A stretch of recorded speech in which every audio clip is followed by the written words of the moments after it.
আসসালামু আলাইকুম, কেমন আছো সবাই? আশা করি সবাই ভালো আছো, আমরাও আছি আলহামদুলিল্লাহ। বায়াম মাছের চামড়া দিয়ে অনেকে হয়তো অনেক কিছু রান্না করে বা অনেকে করে না। তা আমি আজকে করেছি বায়াম মাছের চামড়া দিয়ে ঝিঙা এবং আলুর চচ্চড়ি। এটা খেতে এতটাই স্বাদ বা মজা হয় কি বলবো।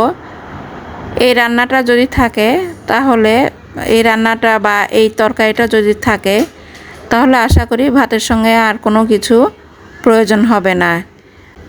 এই বায়াম মাছের চামড়ার চচ্চড়ি দিয়েই পুরো ভাতটা খেয়ে নেওয়া যাবে।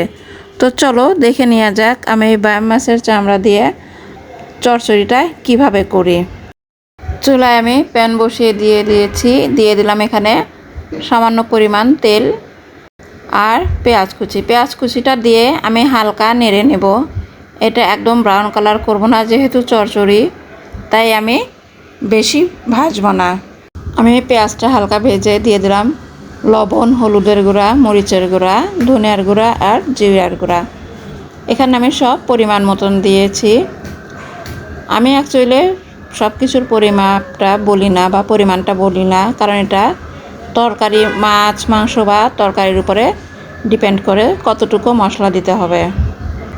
তো যাই হোক, আমি গুঁড়া মশলাগুলো দিয়ে একটু নেড়ে নিয়ে এখন আমি এখানে দিয়ে দেব সামান্য পরিমাণ আদা এবং রসুন পেস্ট। তো ভিউয়ার্স, তোমরা সবাই সম্পূর্ণ ভিডিওটি দেখতে থাকো, আর কেমন লাগছে তোমরা অবশ্যই লাইক কমেন্ট করে জানাবে। আর আমার চ্যানেলে নতুন দেখে থাকলে প্লিজ সাবস্ক্রাইব করে দিবে। দিয়ে দিলাম এখানে আমি আদা এবং রসুন পেস্ট দুটো একসঙ্গে আমি দিয়ে দিয়েছি। আমি ভালোভাবে মশলাটা কষিয়ে নিয়ে এখানে যাতে কোনো মশলার কাঁচা গন্ধ না থাকে সেইভাবে কষিয়ে নেব। দেন আমি বাকি জিনিস আস্তে আস্তে দিয়ে দেব। এখানে আমি শুধু বায়াম মাছের চামড়া না, কিছু বায়াম মাছের ছোট ছোট টুকরাও নিয়েছি। এখানে আমি বায়াম মাছের টুকরাগুলো একদম ছোট ছোট করে কেটে নিয়েছি। আর দিয়ে দিলাম টমেটো, এখানে একটা টমেটো দিয়েছি।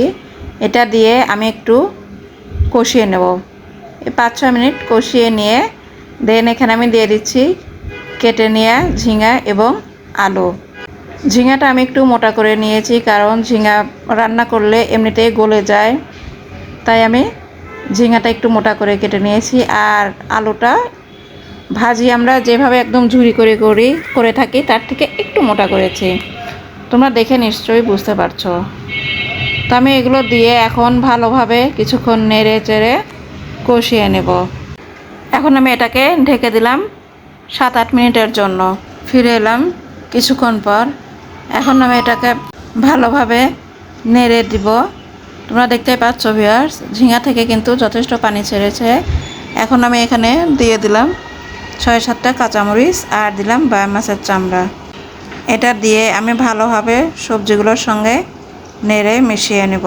ভিউয়ার্স, আমি চামড়াগুলো দিয়ে ভালোভাবে ঝিঙা এবং আলুর সবজির সঙ্গে নেড়ে মিশিয়ে ঢেকে দিলাম কিছুক্ষণের জন্য। আমি এটাকে ভালোভাবে রান্নাটা করে নেব। তোমরা দেখে নিশ্চয়ই বুঝতে পারছো যথেষ্ট পানি ছেড়ে দিয়েছে। বায়াম মাছটা বেশ বড় ছিল, আর বড় বায়াম মাছে সাধারণত আমরা সবাই চামড়া ছিলে রান্না করে থাকি, আর সেই চামড়া দিয়ে যদি এইভাবে চচ্চড়ি করা যায় তাহলে তো কোনো কথাই নেই। তো চচ্চড়িটা আমার অলমোস্ট হয়ে আসছে। আমি আর কিছুক্ষণ এটাকে রান্না করে নামিয়ে নেব। এইভাবে যারা বায়াম মাছের চামড়া দিয়ে চচ্চড়ি করোনি তারা ঝটপট ভিডিওটা দেখে এভাবে বায়াম মাছের চামড়া দিয়ে চচ্চড়ি করে ফেলো, আর দেখো খেতে কতটা ভালো লাগে। চচ্চড়িটা হয়ে গিয়েছে, এখন আমি এটাকে নামিয়ে নিচ্ছি। হয়ে গেল বায়াম মাছের চামড়া দিয়ে চচ্চড়ি, ঝিঙা আলু চচ্চড়ি। তো ভিউয়ার্স, কেমন লাগলো তোমাদের? তোমরা অবশ্যই লাইক কমেন্ট করে জানাবে। আর আমার চ্যানেল নতুন হয়ে থাকলে প্লিজ সাবস্ক্রাইব করে পাশের বেল আইকনটি বাজিয়ে দেবে, যাতে করে আমার প্রতিটি রান্নার ভিডিও তোমরা নোটিফিকেশনে প্রথমেই পেয়ে যাও। ধন্যবাদ।